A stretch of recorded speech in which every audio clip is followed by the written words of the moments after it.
Okay, we're gonna go this way. That way's the kitchen, dining area. This is a bedroom. I got these vents in some unusual places.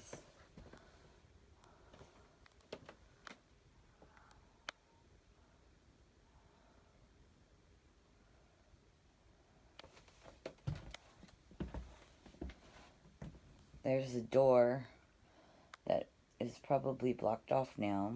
Maybe that's where the stairs went to. Outside. They got washer and dryer in here. And a big giant stuffed turkey, which 2 of those just flew over me. Closet. That's concerning.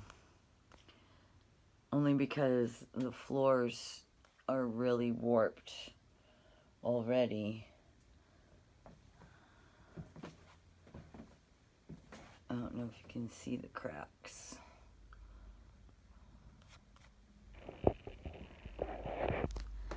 Cracks over the windows and the doors. It's a big room. Lots of stuff. Scary. Alright. Definitely doesn't work anymore.